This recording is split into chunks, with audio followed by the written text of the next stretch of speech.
Movie का start उस हादसे के 10 साल बाद से होता है जब सूरज की तेज धुआओं की वजह से ओजोन लेयर तबाह हो गई थी और फिर जमीन इंसानों के रहने के काबिल नहीं रही थी। जो बचे कुछ इंसान थे उन्हें बहुत बुरे मौसम का सामना करना पड़ता है। जिंदगी गुजारना अब पहले जैसा नहीं था। अब लोग जमीन पर रह नहीं रहे थे बल्कि सिर्फ सरवाइव कर रहे थे। सीन फिंच नामे आदमी पे शिफ्ट होता है जो अपनी एक रोबोटिक मशीन डुई के साथ खाना ढूंढने निकला था। वहाँ से वापसी पे अचानक स्टॉर्म आने लगता है। फिंच तेजी से अपना ट्रक चलाते हुए स्टॉर्म से बचने की कोशिश करता है पर स्टॉर्म उसके ट्रक से भी तेज था। फिर भी फिंच जैसे तैसे करके डुई के साथ वापस अपने घर पहुंच ही जाता है। उसका घर असल में एक लैब है जहां वो खुद को छुपाए हुए है और बस खाना ढूंढने ही बाहर जाता है। वो अपने डॉग गुडियर के साथ रहता है। हालात इतने खराब थे कि फिंच के पास खाने को कुछ भी नहीं था। वो खुद वाइन पीकर गुजारा करता है पर डॉग को भूखा नहीं रखता।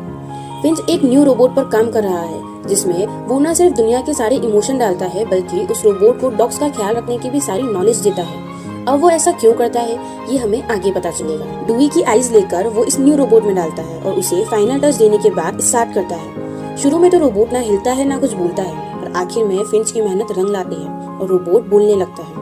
फिंच ने उस रोबोट को सिखाया था कि जब वो ना हो तो उसका मेन काम गुडियर का ख्याल रखना है। ऐसे जैसे उसने रोबोट को बनाया ही गुडियर का ख्याल रखने के लिए हो। पर गुडियर रोबोट से खुश नहीं था। वो तो बस उस पर बार ही किए जा रहा था। तभी एकदम लाइट चली जाती है। फिंच जब लाइट ठीक करने जाता है तो उसे एक स्टॉर्म आते दिखता है। परेशानी के आलम में वो फौरन वापस अंदर जाता है और रोबोट से वेदर के हालात बताने को कहता है जिससे उसे पता चलता है कि एक बहुत ही बुरा स्टॉर्म आने वाला है जो 40 दिन तक रहेगा। जिसका मतलब ये था कि वो लोग इस स्टॉर्म से बच नहीं सकेंगे और इन्हें ये जगह फौरन छोड़नी होगी। फिंच अब सैन फ्रांसिस्को जाने का फैसला करता है। मैप देखते हुए एकदम उसकी नोज से खून निकलने लगता है। तभी हमें रिवील होता है कि उसे कैंसर है और उसके पास ज्यादा टाइम बाकी नहीं है। अब जबकि इन्हें यहाँ से जल्दी निकलना था तो फिंच रोबोट की बॉडी को जल्दी से बनाने लगता है और अभी तक रोबोट में 72% डाटा ही ट्रांसफर हुआ था। पर फिंच इस बात की भी परवाह नहीं करता है क्योंकि जो जरूरी बातें थी वो रोबोट समझ चुका था। रोबोट की बॉडी उसके फेस से अटैच करने के बाद फिंच उसे किसी छोटे बच्चे की तरह चलना सिखाता है और रोबोट एक ज़हीन बच्चा होने का सबूत देते हुए हर चीज फौरन सीख लेता है। रोबोट अपने इस न्यू लाइफ को एंजॉय करते और न्यू चीजें सीखने में लगा होता है जबकि फिंच जरूरी सामान जमा करने और यहाँ से निकलने की तैयारी में लग जाता है। फिर निकलने से पहले वो डुई को अपनी आइज वापस दे देता है। सारी तैयारी के साथ फिंच डुई, गुडियर और न्यू रोबोट को लेकर एक न्यू एडवेंचर के लिए निकलता है जहाँ रास्ते में उन्हें क्या क्या फेस करना होगा ये वो खुद भी नहीं जानते थे। पर पूरी होप के साथ वो अपने लिए एक नया घर ढूंढने के लिए निकलते हैं जहाँ रास्ते में ना बंदा था ना बंदे की जात। हर चीज तबाह बर्बाद हो चुकी थी। रोबोट को अपने नेट में कुछ फील होता है पर तब फिंच ट्रक नहीं रोक सकता था इसीलिए वो सेफ जगह का इंतजार करता है और वो आने पर ट्रक को रोक के रोबोट को चेक करता है। रोबोट किसी छोटे बच्चे की तरह जिसे कुछ ना पता हो हर चीज जानने का शौक जरूर रखता है। सवाल पर सवाल किए जाता है और फिंच बड़े होने का सबूत देते हुए बहुत ही सब्र के साथ उसके हर सवाल का जवाब देते हुए उसकी नॉलेज में इजाफा करता है। तभी वो पोस्ट कार्ड के बारे में बताते हुए कहता है कि सैन फ्रांसिस्को का पोस्ट कार्ड उसे उसके अंकल ने भेजा था। उसके बाद फिंच रोबोट को अपने साथ लिए कुछ खाने को ढूंढने को जाता है ताकि वो उसे हंट करना सिखा सके। Finch step by step robot को सब कुछ सिखाता है ताकि उसके जाने के बाद रोबोट गुडियर का ख्याल रख सके और खाना ढूंढ के उसे खिला सके।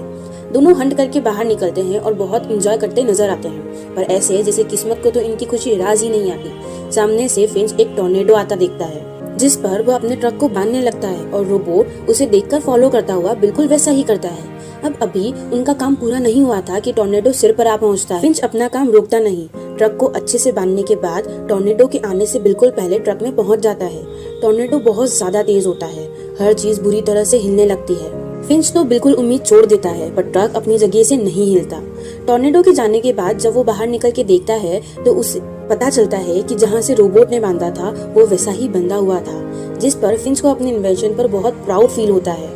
अब न्यू मसला ये था कि टायर बुरी तरह से खराब हो चुका था। उन्हें टायर तो मिल गया पर जैक नहीं मिलता जिस पर रोबोट जैक का काम करते हुए ट्रक को एक ही हाथ में उठा लेता है और फिंच के लिए टायर चेंज करना आसान कर देता है। इसके बाद फिंच सोचता है कि रोबोट का नाम होना चाहिए इसीलिए दोनों नाम सोचने लगते हैं। बहुत ज्यादा सोचने के बाद रोबोट अपना नाम जेफ रखने को कहता है जो फिंच को भी पसंद आता है। अगली सुबह फिंच की आंख शोर से खुलती है तो वो देखता है कि जेफ गुडियर के साथ दोस्ती करने के लिए उसी की जुबान बोल रहा है पर इस चक्कर में वो गुडियर को गुस्सा दिला रहा था। फिंच जेफ को ये सब करने के लिए मना करता है, जिसके बाद वो ट्रस्ट पर जेफ को एक स्टोरी सुनाता है कि कैसे जब वर्ल्ड में सब कुछ नॉर्मल था तो वो लैब में अपनी टीम के साथ काम करता था। सब प्लान तो उसका था, पर उसकी टीम के ट्रस्ट के बगैर उसके लिए ये करना पॉसिबल नहीं था। इसीलिए किसी के साथ रहने के लिए पहले उसका यकीन जीतना जरूरी है।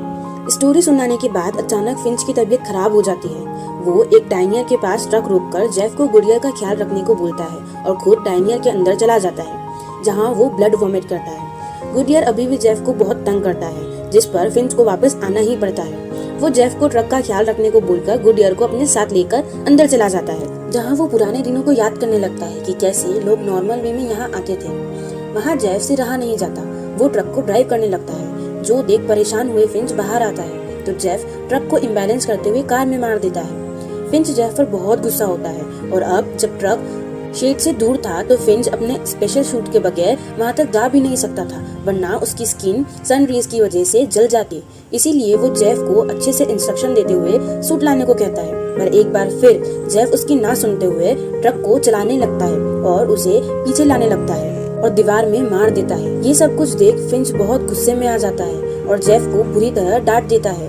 वो उसे अपना दिमाग लगाने के बजाय बस इंस्ट्रक्शन फॉलो करने को कहता है, जिसके लिए उसे बनाया गया है। फिंच की ये बात जेफ को बहुत ज्यादा अपसेट कर देती है, जिसका बाद में फिंच को भी बहुत ज्यादा अफसोस होता है। इसीलिए वो अपना गुस्सा साइड में रखते हुए जेफ को ड्राइविंग सिखाने का फैसला करता है। जेफ एक बहुत ही अच्छा स्टूडेंट होने का सबूत देते हुए बहुत जल्दी अच्छे से ड्राइव करना सीख जाता है।